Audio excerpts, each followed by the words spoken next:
You will hear a number of different recordings and you will have to answer questions on what you hear. There will be time for you to read the instructions and questions, and you will have a chance to check your work. All the recordings will be played once only. The test is in 4 sections. At the end of the test, you will be given 10 minutes to transfer your answers to an answer sheet. Now turn to Section 1. Section 1. You will hear a telephone conversation between a travel company employee and a customer. First, you have some time to look at questions 1 to 5.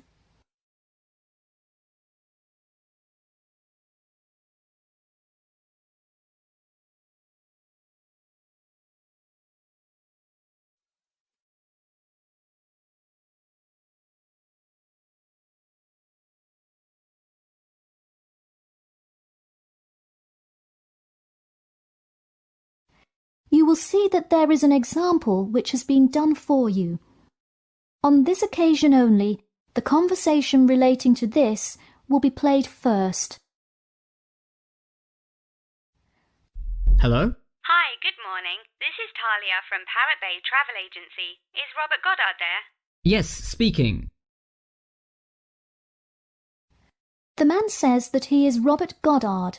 So, Robert Goddard has been written in the space. Now we shall begin. You should answer the questions as you listen, because you will not hear the recording a second time. Listen carefully and answer questions 1 to 5. Hello? Hi, good morning. This is Talia from Parrot Bay Travel Agency. Is Robert Goddard there? Yes, speaking. I'm so sorry that I made such an early phone call, and I'm calling to ask a few questions about your most recent vacation. Could I have 5 minutes of your time? Sure thing. Great, thanks. Now, I see here that you visited Melbourne. Was this your first visit to Melbourne? No, I have actually been there twice before. I see. Now, what would you say was your favourite part about Melbourne? Well, I did like seeing the exotic wildlife, and there are great sights to see, but I have to say I was most impressed by the amazing weather. Yeah, the weather there is amazing. Which of the sites listed as part of our official tour did you see? And of those, which was your favourite? First I saw the theatre, which was beautifully designed. It was not nearly as cool as the town hall, though.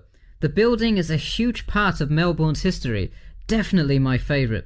I saw the aquarium too, but wasn't too impressed. I see. Yes, people often have great reviews of Town Hall. Now, I would like to ask you about your dining experience. Did you enjoy the food there? Absolutely, I loved it. I'm glad to hear it. Could you tell me a little bit about what you most enjoyed about the food? Being such an international city, I loved the variety. I could find any type of food I wanted, whether I wanted seafood, burgers, or anything else. You name it, and they had it. Did you drive to Melbourne? No, I flew. I thought about going by train, but in the interest of time, I decided to go by plane. Right, I see. Before you hear the rest of the conversation, you have some time to look at questions 6 to 10.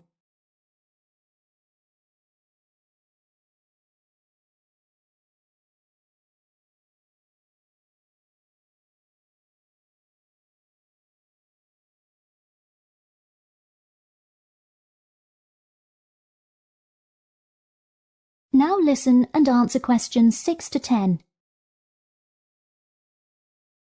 And would you mind telling me whether you are under 20, between the ages of 20 and 40, or older than 40? It would be nice if I was still under 20. My vacation probably would have been quite different. Actually, though, I just turned 41 last week. Oh, happy birthday. So, did you treat yourself and fly first class? No way. I would love to have a budget that high. I'm more in the mid-range income level. I wasn't always, though. I spent much of my life in a low-income household. I see. That answers my next question then, of income level. And what was the purpose of this visit? I had to go there on business a lot before and decided I would go there for tourism this time. I see. And what is your occupation?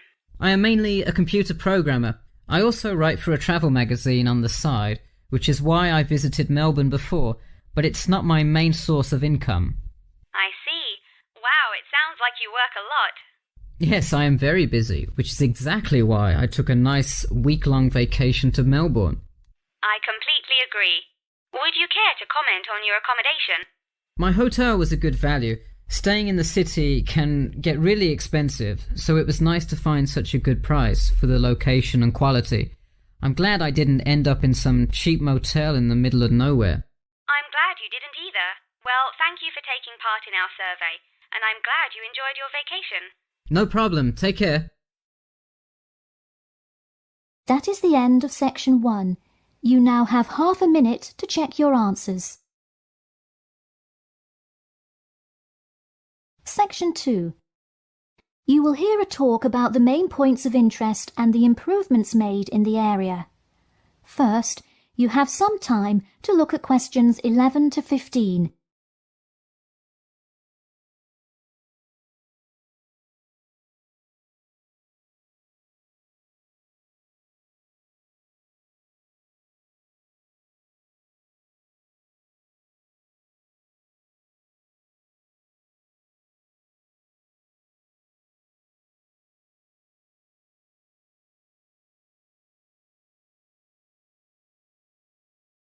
Now listen carefully and answer questions 11 to 15.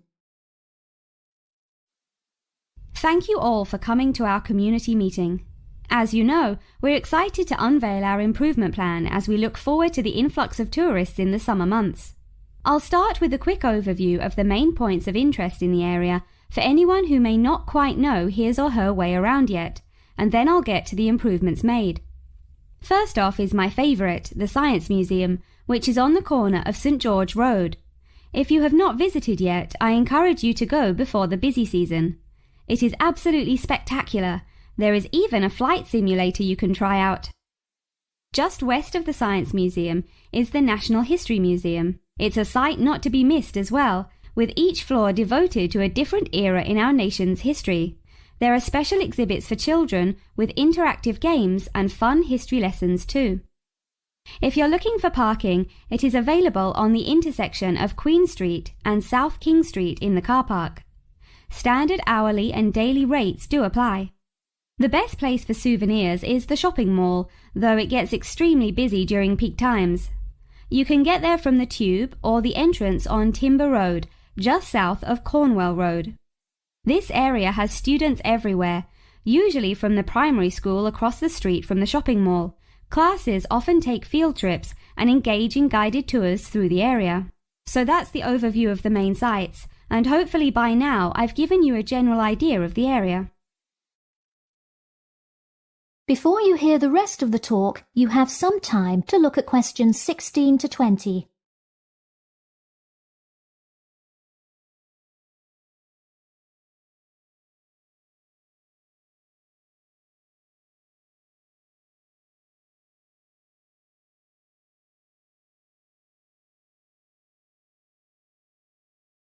Now listen and answer questions 16 to 20. Now I'm going to outline the improvements we have made in our efforts to make the experience even better for each and every one of our visitors. You probably noticed when you first drove into the car park this morning that there is now additional signage to help avoid confusion. The directions were not entirely clear at first, so we have increased the number of one-way signs indicating the correct direction of traffic flow. Not far from there, in line with our mission of giving back to the community, we constructed a brand new playground for the primary school. It is really something to be excited for. The equipment is state-of-the-art and includes swings, a small climbing wall, and even an obstacle course. Now we'll head north and take a look at the Science Museum. In response to our feedback from past visitors to the museum, there is now free information available outlining not only upcoming IMAX showings, but also natural wonders like meteor showers, eclipses, and other cool natural events. The Science Museum isn't the only museum improving the experience of its visitors. The National History Museum has added an entire new wing to its facility to accommodate the large crowds of people gathering to see the Civil War exhibit, Inventions Timeline exhibit, and other wonderful sections of the museum. The increase in space will definitely give a more calm, comfortable experience for visitors. And finally, remember when there was actually a line at the mall entrance from the tube station? It was terrible trying to get anywhere from the tube because foot traffic got so backed up sometimes. We have addressed that by adding another entry point into the mall from the other end of the platform to disperse the crowd. So those are the major improvements we have made. Clearly, having too many people that want to visit and enjoy what our community has to offer the public is a good problem to have, and I am confident that we have made the changes necessary to accommodate the growing interest in the area. As always, we welcome any questions, comments, or concerns about the new improvement plan. In a few minutes, I will open up the floor for questions, but you can also contact me or any other board member by email or through the city website. Thank you for coming, and I now encourage you to stay for the questions and answers panel occurring between now and 10:30. That is the end of section 2. You now have half a minute to check your answers.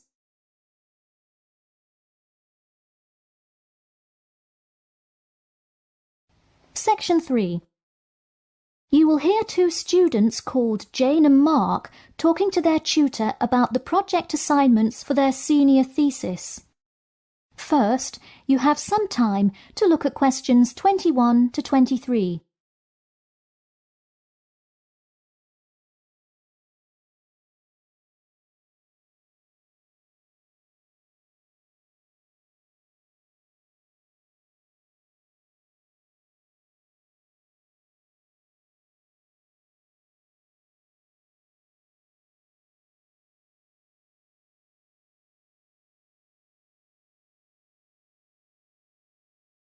Now listen carefully and answer questions 21 to 23.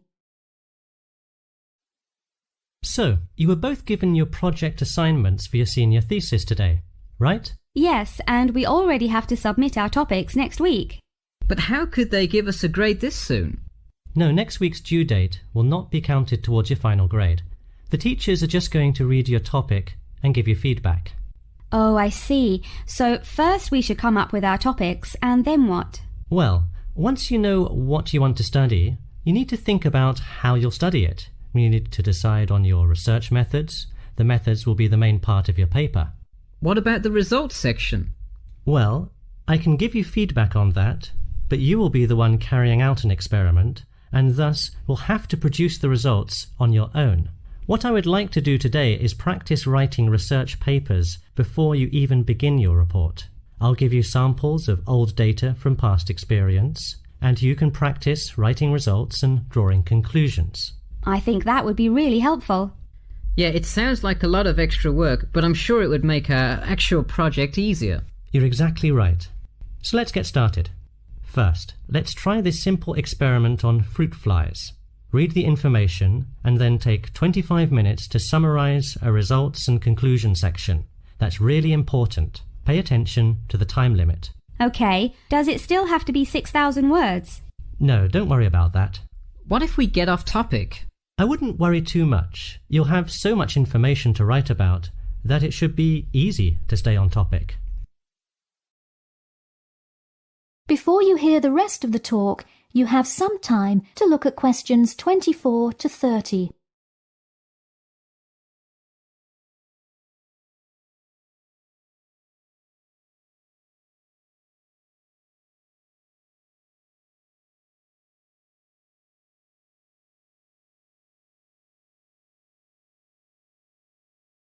Now listen carefully and answer questions 24 to 30.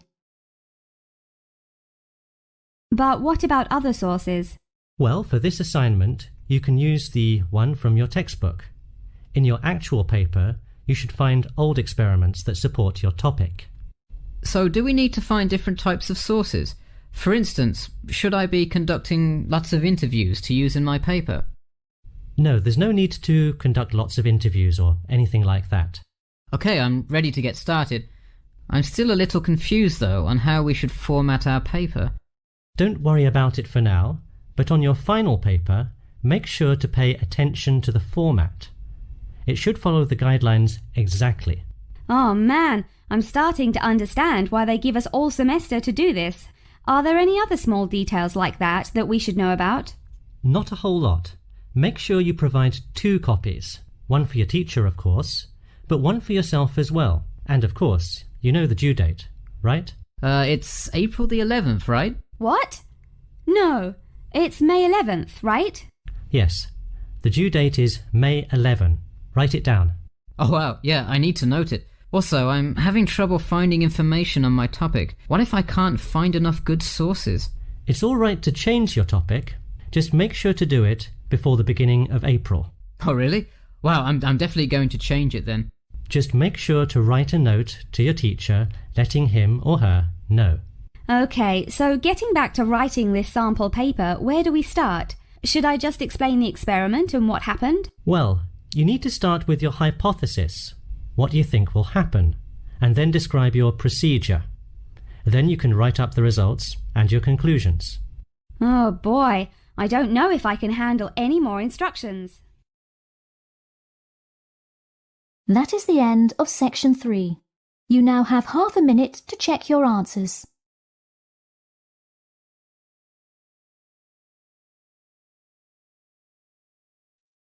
Section 4. You will hear part of a lecture about factors you should consider when creating advertising materials and the effects they can have on your product sales. First, you have some time to look at questions 31 to 40.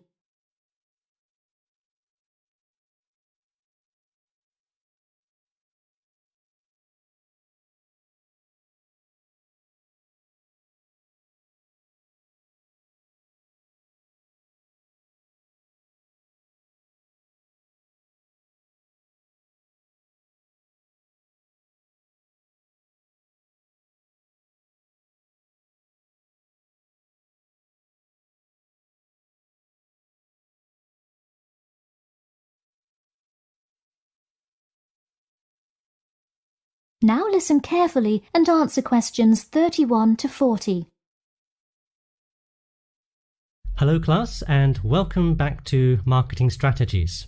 This week I will expand upon last week's lecture by talking about factors you should consider when creating advertising materials and the effects they can have on your product sales. Lesson 1. Limit your advertising to the geographic area of your target market. Though you may have a product that people want in a large area, the distance that customers are willing to travel is a significant factor in their choice of where to purchase that product. Take this example. If you're really hungry and decide you want a burrito, would you choose the restaurant that is a block from your apartment, or the one that is just as good, or even slightly better, across town? Of course, you'd pick the closer restaurant. Next, there's the method of communication to your target market. How do you decide among radio ads, TV commercials, flyers, or even word of mouth? While we often think of the visual presentation of ads, there's much more to advertising than the look. Studies show that consumers are much more likely to remember advertising slogans if there's also a sound plate. Did you know that your sense of smell is closely linked with memory? Think about Mandy's candy store up the road. Every time you walk past it, you can just smell the chocolate, right? I bet you can almost smell it now. Just mentioning the name brings about the smell memory and, in turn, a chocolate craving. What better way to sell chocolate bars?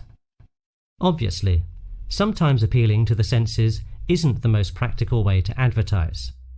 For example, it's a good idea to come up with a marketing strategy that adapts to the product, especially digital products. The flexibility of this kind of products is extremely important, so it's very common for advertisers to form one single layout for all of their ads, the visual, the medium, even the majority of the content, and simply update the ad each time they come out with a new version. Remember, advertising is all about stirring up the right feeling in your potential customers, whether by stimulating the senses, appealing to the intellect, and so on. Once the customer experiences the ad, the important thing is his or her reaction. Someone could love the ad you made, but unless he or she considers buying the product, you've failed to get the reaction you were looking for. So once you have successfully reached your target customer, and you have his or her business, often you'll want to expand to a larger market. More often than not, the same marketing strategies you used in your small campaign may not work for a larger audience. The larger you scale your product, the more factors you must consider. For instance, Apple operates worldwide, so they must tailor their advertising for each market they enter. Often you'll see Apple ads on international flights that appear not only in English, which is the lingua franca of most regions, but also in the native languages of the majority of passengers. I travelled to Russia last week, and it was really interesting to see the same Nike ad that I've seen 100 times, except this time it was in Russian. Okay, going back to the medium of the advertisement, even after choosing to create print ads instead of radio announcements, television commercials, etc., there is more to consider. If you print your ad in a newspaper, it will be read by a far different audience than if you print your ad in a popular magazine. Would you put an ad for the new Justin Bieber album in a newspaper? Probably not, because that product is most suitable for youths. Let's face it, do you know anyone under the age of 25 that buys a newspaper? No. Now let's try a few strategy exercises. Imagine you're a company that is aiming to improve the environment by making products that reduce human waste. How would you advertise your product? Clearly it would send the wrong message if you put up flyers or other materials that cause lots of waste paper. Consider instead putting commercials on the Health Channel or buying ad space on websites like UNESCO. Or here's another example. What is one great place to advertise suntan lotion? How about a swimming pool? It has the exact group of people that need the product. Alright, one last thing. Let's say you're filming a commercial for a water filter pitcher. What would be good scenery to use for the background? Think about somewhere calm and relaxing with clean, fresh water. Can't you see how much more effective a commercial with the beautiful scenery and flowing rivers of a national park would be than, say, water dripping from a tap? So to wrap things up today, think about the geography of your target market, the type of marketing material you should use, and the most effective way to appeal to the customer in order to make a successful ad campaign. That is all I have for you today. Make sure to read through Chapter 8 for Monday if you have not done so already. Okay, now I'd be happy to answer any questions you may have. That is the end of section 4. You now have half a minute to check your answers.